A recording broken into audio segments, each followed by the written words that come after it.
Prince Charming, 7 years I waited for you, 7 years I yearned for you. But now that you have finally come, I would rather have you in my dreams. This text was carved into the door of the ladies' toilet, which is frequently visited by psychology students at the University of Groningen. It summarizes in a few words how we can be tossed back and forth between love and romance, between expectation and reality. Unlike the troubadours many centuries ago, who loved an unattainable woman in order to develop themselves internally and rise to higher forms of love, they believe. In our Western world, we generally believe that a love relationship should primarily make us happy.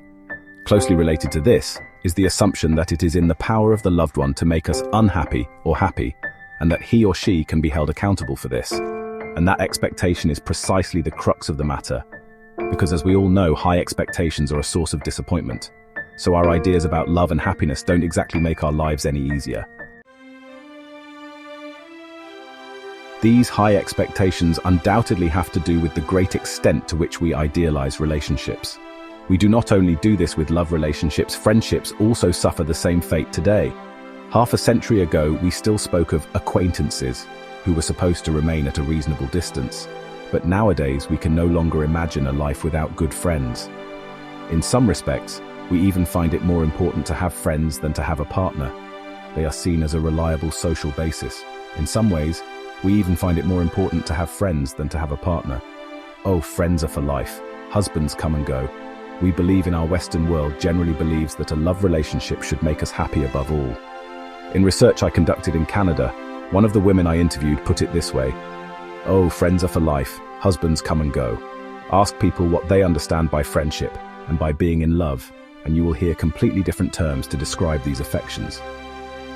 Love floats somewhere in between. A selection of the answers: trust, being there for each other, on the same wavelength, being able to talk about everything, fun, laughter, sociability, doing things together. That is how friendship is described. "You should be able to drop in on friends day and night with your problems," is a frequently heard slogan. When it comes to being in love, we hear expressions such as not being able to think of anything or anyone else, always wanting to be near the other person, feeling like you are on cloud nine, a turning stomach, being upside down, liking everything about the other person. You want to attract the person's attention, but at the same time not, because then it will be noticed. You really want to talk and find out what the other person is like, but you don't dare kiss until you're really drunk, was the response from one young woman. The question remains where love, real or romantic, comes from. Where do feelings of love come from? What are they for? How is love at first sight possible? To start with the last question, there are people who believe that love at first sight does not exist, yet there are many who have experienced such love. Love is based on a much deeper, unconscious ratio than we can comprehend with our conscious mind. Our intuition knows in one fell swoop what is good for us. We do not need a thought process for that, only an open attitude. However, that deep unconsciousness is not out to bring us into a permanent state of bliss. Rather, the goal is to increase our self-knowledge and thus our awareness of love. We all have certain sensitive points, inner blockages that stand in the way of love. So we are attracted to the one who knows how to touch those sore points. In fact, we are attracted to those qualities in the other that we want to develop internally ourselves. What we also have in common is a bonus. The hormones, the strong attraction, the butterflies, and sometimes also the stones in the stomach do the rest. They ensure that we do not immediately leave at the first feeling of displeasure or uncertainty. Sometimes, however, such feelings of dissatisfaction or insecurity are so great that they take over. A common saying is, "I always fall for the wrong people." Here, in a nutshell, is the misconception that is held onto in our culture. If love hurts, it would not be good. Joseph Campbell refutes this view by stating that love pain is part of life. What hurts you, what touches you, makes you stronger. In seeking out that pain lies your urge to evolve, your striving to become a better person. So those so-called recurring wrong people help you in your self-development. There is apparently something that wants to reveal itself in your consciousness and they touch that. In this view, we can say that being in love and love relationships are training grounds on which we may play to come closer to that unconditional love. Another common saying is that people are looking for that love, but do not meet the true one. as if love has to come to us. You are it yourself. Love is everywhere. Your task is not to look for love, but to look within yourself for all the barriers you have built against it. Love waits for a welcome, not a certain time. We read in A Course in Miracles.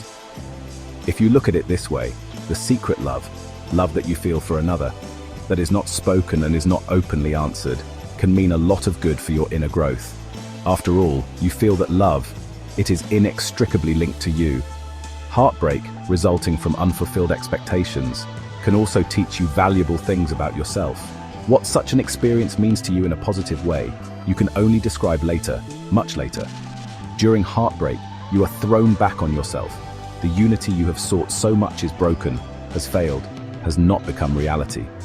Then you can become angry or develop a sense of inferiority. But you can also look deeper. Who am I really? Many people have experienced that you ultimately become stronger from it.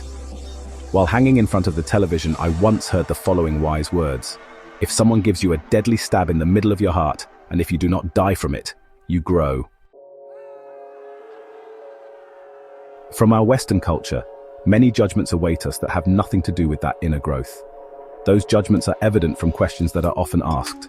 Is it possible to fall in love, or have a love relationship with a large age difference? Is it possible at an advanced age? Is it possible with very different cultural backgrounds? Yes, of course, because it happens. Our values give many loves a label, such as puppy love for young teenagers, or immature behavior for falling in love among older people. Such stamps change over time, but the questions behind them are usually the same. Does it make you happy? Will it last a lifetime?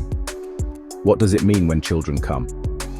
The last question certainly requires careful consideration, but no one can guarantee that it will make you happy. There are no guarantees with love. Just read the beautiful poem about love in the book, The Prophet by Khalil Gibran. Yet these cultural values and norms often focus on guarantees, for example, by strongly adhering to fidelity in a relationship. Fidelity is a value of all times. But what is understood by fidelity can vary greatly. Fidelity in relationships has initially been strongly linked to sexual intercourse. To ensure security in a relationship, flirting with and falling in love with someone else was out of the question. Until well into the 20th century, a majority of the population held this strict opinion. Many people, especially young people, still believe that sexual fidelity is a prerequisite for a good relationship. When asked, it turns out that the line for highly educated young people is currently kissing.